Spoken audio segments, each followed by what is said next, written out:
क्या आप share trading करते हैं? नो मैटर, चाहे आप ट्रेडिंग फुल टाइम करते हैं या पार्ट टाइम, ओकेजनली या रेगुलरली, आपको लगता होगा इनकम टैक्स रिटर्न फाइल करते वक्त कि ये बहुत कॉम्प्लिकेटेड प्रोसेस है। बट डोंट वरी, आपको चाहिए थोड़ी सी जानकारी जो आपको इस वीडियो से मिलेगी एंड आपकी सारी क्वेरीज आई होप सॉल्व हो जाएंगी। तो इसके लिए आप इस वीडियो को अंत तक जरूर देखें एंड मेरे चैनल को लाइक एंड शेयर करें। और अगर आप इस चैनल पर नए हैं तो सब्सक्राइब जरूर करें ताकि मुझे मोटिवेशन मिले और ऐसे ही वीडियोस मैं आपके लिए बनाती रहूं।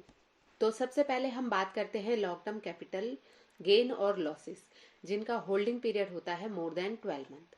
दैट मीन्स अगर आपने कोई शेयर परचेज करके 1 साल तक के लिए होल्ड करके बेचा है तो उस पर निकला हुआ प्रॉफिट या लॉस लॉन्ग टर्म माना जाएगा, जिस पर टैक्स रेट एप्लीकेबल होता है 10%।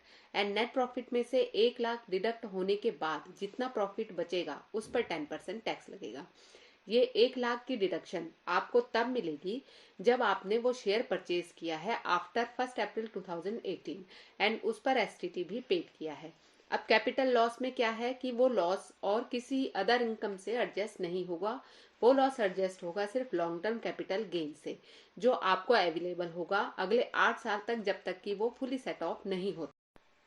शॉर्ट टर्म कैपिटल गेन और लॉस जिनका होल्डिंग पीरियड होता है लेस देन 12 मंथ।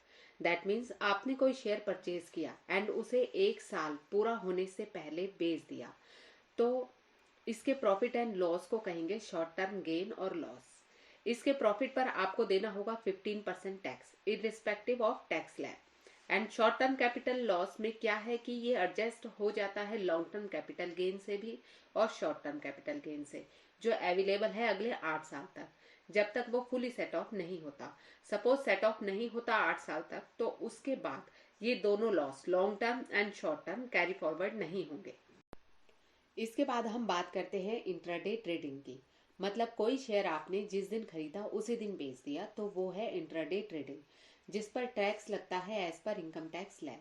अगर इंट्राडे से आपको प्रॉफिट होता है तो उसे स्पेकुलेटिव बिजनेस इनकम माना जाएगा और अगर आपको इंट्राडे से लॉस होता है तो उसे स्पेकुलेटिव लॉसेस माना जाएगा, और जो सिर्फ एडजस्ट होगा इंट्राडे प्रॉफिट से, जो कि अवेलेबल है 4 साल के लिए। सबसे बर्निंग टॉपिक है इस वीडियो का फ्यूचर एंड ऑप्शन ट्रेडिंग। अगर आप एफ&ओ में ट्रेडिंग करते हैं तो इस केस में इस ट्रांजैक्शन पर टैक्स ऑडिट एप्लीकेबल हो जाती है अगर आपकी टर्नओवर एक्सीड होती है 1 करोड़ से। एंड इस पर tax audit under section 44A read with section 44AD भी एप्लीकेबल होता है अगर आपका प्रॉफिट कम है 8% से एंड 6% से if all transaction are digital. तो अब ये टर्नओवर को कैसे कैलकुलेट करें समझते हैं एक एग्जांपल से। एक एग्जांपल लेते हैं एफ&ओ ट्रेडर का, जिसकी हमने 2 ट्रांजैक्शन यहाँ पे रिकॉर्ड की हुई है। नंबर 1 है परचेज किया उसने एक लॉट HFCL का जो है ₹10 लाख का और उसको सेल कर दिया उसने 10,50,000 रुपए में, यानी कि उसको प्रॉफिट हुआ 50,000 का। इसी तरीके से उसने परचेज किया एक TCS का 10 लाख रुपए में और उसको सेल कर दिया 9,90,000 रुपए में, यानी कि उसको लॉस हुआ 10,000 का।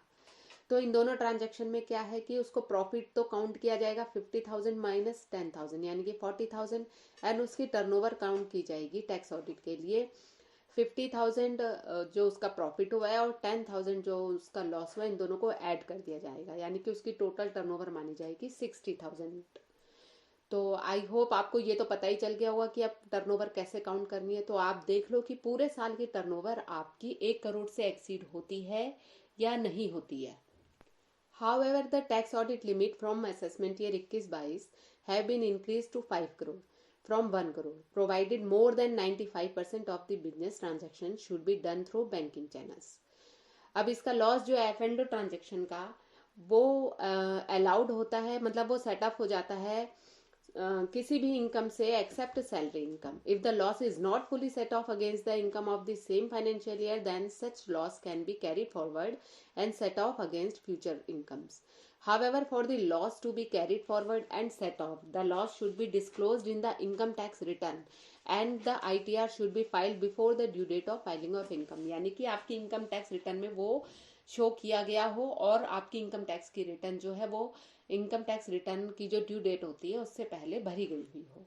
तो आपको ये लॉस मिल जाएगा। तो आई होप कि ये वीडियो जानकारी आपके लिए बहुत ही लाभदायक रहेगी। अगर आपको ये वीडियो मेरी बहुत पसंद आई हो तो प्लीज़ इसको शेयर कीजिए और लाइक कीजिए।